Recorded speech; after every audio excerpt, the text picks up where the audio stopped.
Hello everyone. आज के segment में हम लोग पढ़ेंगे about the transportation in human beings and about excretion in human beings. तो पहले हम स्टार्ट करते हैं ट्रांसपोर्टेशन से। देखिए, ट्रांसपोर्टेशन क्या है। ट्रांसपोर्टेशन एक बेसिक मीनिंग होता है किसी चीज़ का भी ट्रांसपोर्ट करना, यानी कि एक जगह से दूसरी जगह पहुंचाना। तो जैसे आम जिंदगी में होता है मोड ऑफ ट्रांसपोर्ट होता है, जैसे बसेस हैं, ये सब है।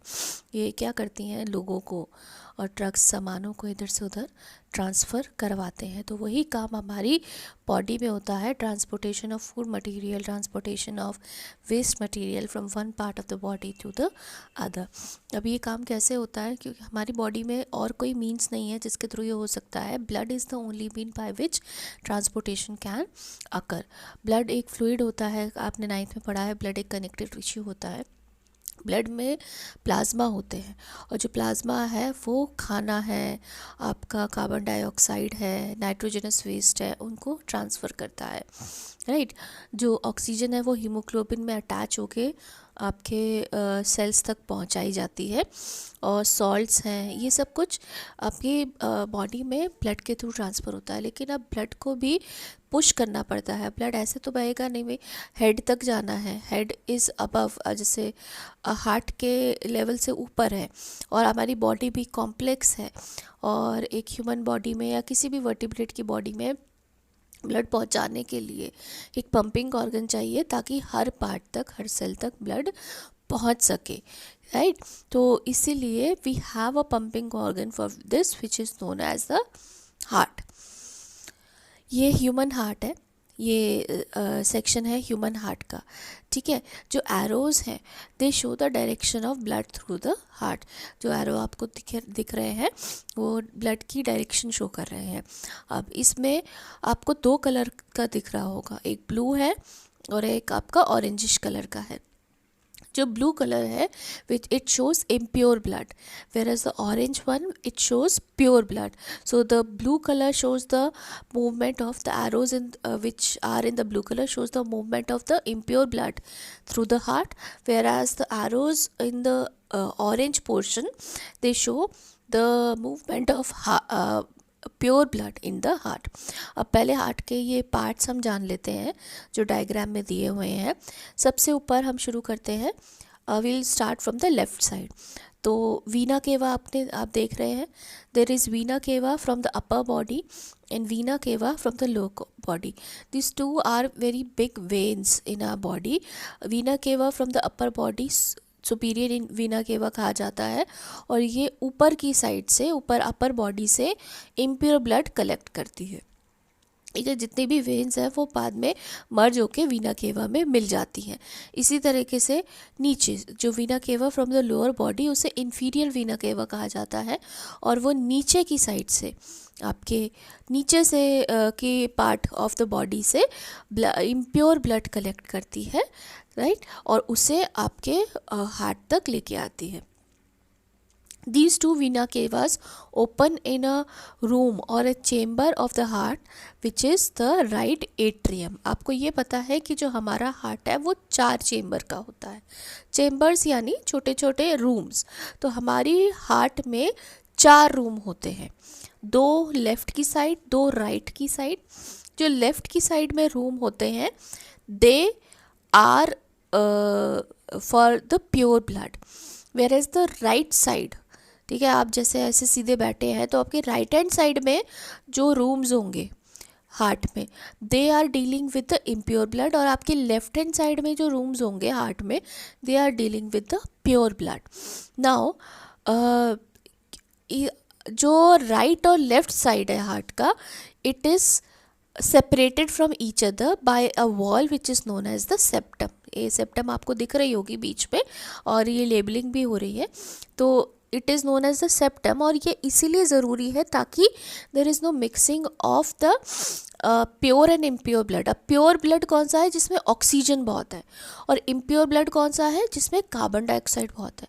तो ये दोनों आपस में मिक्स ना हो जाए, इसीलिए बीच में वॉल होती है जिसे हम सेप्टम कहते हैं। जो ऊपर के चेम्बर्स होते हैं उनको एट्रियम कहा जाता है, जो नीचे के चेम्बर्स होते हैं उनको वेंट्रिकल्स कहा जाता है। ठीक है। जो वेंट्रिकल्स होते हैं उनकी जो वॉल होती है वो मोटी होती है थोड़ी, it has a thick wall. आप नीचे देखेंगे तो वेंट्रिकल की वॉल थिक है, ठीक है। और एट्रियम की वॉल इतनी थिक नहीं होती है। अब क्या है, atrium receives and the ventricle pushes both. जो राइट और लेफ्ट एट्रियम है वो रिसीव करते हैं ब्लड को, और जो राइट और लेफ्ट वेंट्रिकल्स हैं वो पुश करते हैं ब्लड को out of the body, sorry out of the heart. Now what happens, अब लेट्स स्टार्ट। जो राइट एट्रियम है it receives impure blood. Right atrium opens into the right ventricle through these valves, ठीक है। ये right atrium opens into the right ventricle through, ये opening है which are known as the valves, valves, valves. Now the जो आपका right ventricle है, when it receives the impure blood, then when it is full it pushes the blood out and through the pulmonary artery it goes into the lungs. So the right ventricle pushes blood into the lungs through the pulmonary artery, ठीक है। ये काम हो गया आपका right part of the heart का। Now let's come to the left part of the heart. जो heart का लेफ्ट पार्ट है it is also divided into atrium and ventricle. The left atrium जो ऊपर का पोर्शन है इट रिसीव्स प्योर और oxygenated blood from the lungs, ठीक है। लंग्स से प्योर ऑक्सीजनेटेड ब्लड जिसमें ऑक्सीजन मिक्स है वो आता है, वो लेफ्ट एट्रियम में जाता है। लेफ्ट एट्रियम भी नीचे वेंट्रिकल में खुलता है with the help of valves, ये वॉल्व्स है, राइट। और उसके बाद जब ये वेंट्रिकल है ये भरना शुरू होता है तो ये कंट्रैक्ट होना शुरू होता है, और ये कंट्रैक्ट होके it pushes blood to the entire body through the aorta, ठीक है। Aorta is the main artery of our body, ठीक है। जो ये मेन आर्टरी है जो हमारा जो ब्लड है उसको लेके जाती है बाहर, प्योर ब्लड को। और एओर्टा इसमें प्रेशर खूब होता है और ये बॉडी को बाहर लेके बॉडी के लिए ब्लड लेके जाती है from the heart. Now these openings, the opening of right atrium into the right ventricle, the opening of left atrium into the left ventricle, as well as the opening of pulmonary artery into the right ventricle and of the aorta into the left ventricles are guarded by valves. These are guarded by valves so that there is no backward flow of blood, ठीक है। एक pressure के साथ जाता है blood इनमें और blood वापस ना आए, इसीलिए ये वॉल्व्स होते हैं। तो जैसे ही ब्लड आगे बह जाता है ये वॉल्व्स अपने आप बंद हो जाते हैं, राइट। और जब ब्लड इनके थ्रू पास हो रहा होता है तो वॉल्व्स खुल जाते हैं, जब सारा ब्लड जा चुका होता है तो ये वॉल्व्स बंद हो जाते हैं ताकि बैकवर्ड फ्लो ना हो ब्लड की, ठीक है। अब हम बात करते हैं, ये आपको मैंने बता दिया कि इसमें ये फंक्शन कैसे करता है, ठीक है। ये पूरा जो फंक्शन है ये कैसे होता है, और इसी को हम डबल सर्कुलेशन कहते हैं। दिस एंटायर सर्कुलेशन अब 2 बार हो रही है, आप देखेंगे नीले में 1 बार हो रही है और ऑरेंज में दूसरी बार हो रही है। एक बार बॉडी से ब्लड आ रहा है और वो हार्ट के थ्रू लंग्स में जा रहा है, एक बार लंग्स से ब्लड आ रहा है और वो हार्ट के थ्रू बॉडी में जा रहा है। तो ये दो सर्कुलेशंस हो रही हैं, ब्लड 2 बार सर्कुलेट हो रहा है हार्ट में और इसीलिए इसको डबल सर्कुलेशन कहा जाता है। अब ये फिगर 6.1 है, it shows the movement of blood between the heart and the lungs. तो क्या है, हार्ट से देखिए ब्लू कलर का ब्लड है, ये गया पल्मोनरी आर्टरी के थ्रू लंग्स में, वहाँ एक्सचेंज ऑफ गैसेस हुआ, तो जो कार्बन डाइऑक्साइड है वो बाहर हो गई और जो ऑक्सीजन है वो अंदर आ गई, और उसके बाद ये वापस आया आपके हार्ट में थ्रू द पल्मोनरी वेन। फिर वेन्स लेके आई impure blood through the vena cava आपके हार्ट में, और एओर्टा से गया blood to the body through arteries, ठीक है। तो So here also there is double circulation taking place. Now oxygen का जो एंट्रेंस होता है ब्लड में वो थ्रू लंग्स होता है. ये आपको पहले वाले सेगमेंट में बताया है कि लंग्स में एल्विलाई होते हैं जिसके थ्रू एक्सचेंज ऑफ गैसेस होते हैं. अब क्योंकि हमारी बॉडी को, हमारी कॉम्प्लेक्स बॉडी है, बड़ी बॉडी है, तो इसको ऑक्सीजन की, हर सेल को ऑक्सीजन की बहुत रिक्वायरमेंट होती है फॉर एरोबिक रेस्पिरेशन. आपने देखा, आपने रेस्पिरेशन में पढ़ा कि अगर ऑक्सीजन ना मिले तो cells are not able to function properly. इसीलिए so as to supply efficient and sufficient amount of oxygen to all the cells, there has to be a prevention of mixing of pure and impure blood. If there is a mixing of pure blood containing oxygen and the blood containing carbon dioxide, so in that case sufficient amount of oxygen will not be able to transport to all the cells of the body, and it will lead to reduce efficiency, functioning efficiency. And that's why in our heart there is a separation between the right and the left part of the heart. Now such kind of heart which has two upper chambers and two lower chambers is known as a four chambered heart, and this efficient supply of oxygen is required by those animals which have to maintain their temperature. ठीक है, we are those animals, we are come under the category of those animals who have to constantly use energy for maintaining our temperature. Our temperature cannot be maintained automatically according to the environment, right? So we have to spend energy constantly to maintain our body temperature, and that's why that constant energy has to come from aerobic respiration, and for that constant sufficient supply of oxygen is required. Therefore the mixing of blood has to be prevented in our body. Some animals are there which do not use energy for maintaining their body temperature, and their body temperature adjusts itself according to their environment, right? So in those animals, those are known as the cold blooded animals. We are hot blooded animals, those are known as the cold blooded animals. Cold blooded animals are those which do not who do not spend energy for maintaining their body temperature, like amphibians and reptiles. So since they do not require that much energy for maintaining the body temperature, the cells also do not require that much oxygen for generating energy, and that's why they can tolerate mixing of blood, right? That's why they have either three chambered heart or a two chambered heart. For example, fishes, the fishes also have only two chambered heart, and the blood is pumped to the gills, is oxygenated and passed directly to the rest of the body, right? So their only blood goes to the heart only once, and that's why there is no if there is any mixing of the blood, then also that is tolerated, because they do not use energy to maintain their body temperature. Double circulation I told you. Now this is blood pressure. So, the force that blood exerts against the wall of a vessel is called the blood pressure. The force is much greater in arteries than in veins. It is because arteries receive pumped blood from the heart. So the blood comes out of the heart and it has to go to each and every cell of the body. So it comes out with a very high pressure, and that pressure has to be maintained in the arteries for a regular flow, and that's why the arteries have a higher pressure, higher blood pressure in comparison to the veins. Now the ventricular systole, that is when ventricles contract, that is known as ventricular systole, is known as the systolic pressure.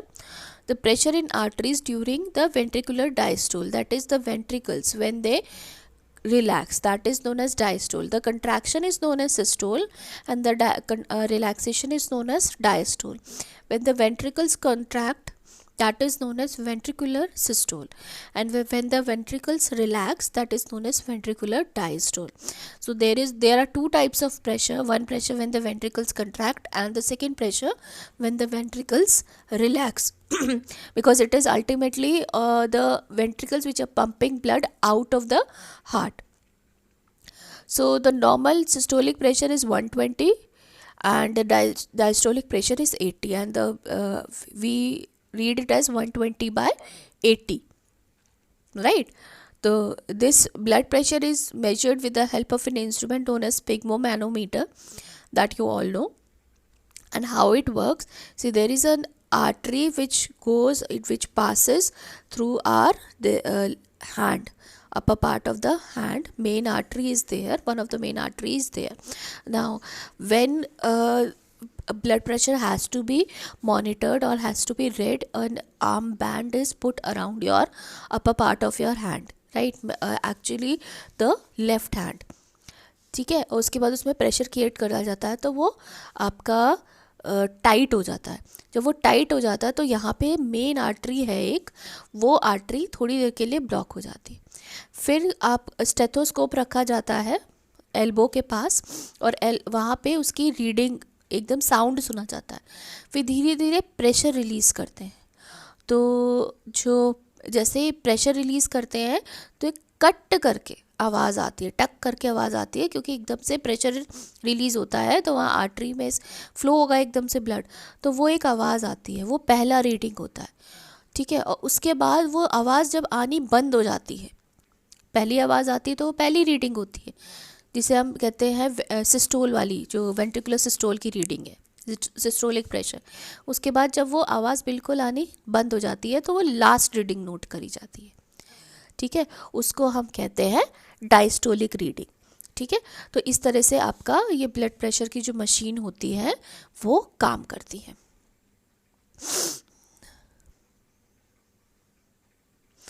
कई बार blood pressure इतना ज़्यादा होता है, बहुत ज़्यादा होता है, तो आर्टरीज फट जाती हैं.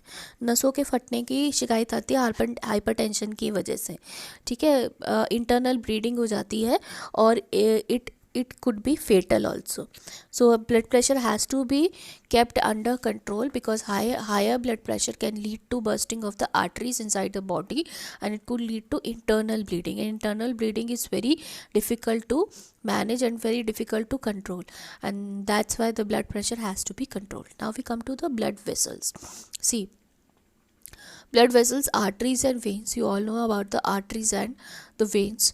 Arteries, they carry oxygenated blood, whereas the veins, they carry deoxygenated blood. Only one artery is there in the body which carries impure or deoxygenated blood, that is the pulmonary artery, which carries impure blood from the heart to the lungs for purification. And there is only one vein in the body, that is the pulmonary vein, which carries pure blood from the lungs. After oxygenation, the blood comes back to the heart through the pulmonary vein. Apart from these two, all the arteries, they carry oxygenated blood, and all the veins, they carry deoxygenated blood. Now one more thing is, arteries carry blood away from the heart, whereas the veins carry blood towards the heart. This is the basic definition, right? Because there is an exception, that pulmonary artery and pulmonary veins are doing the opposite job.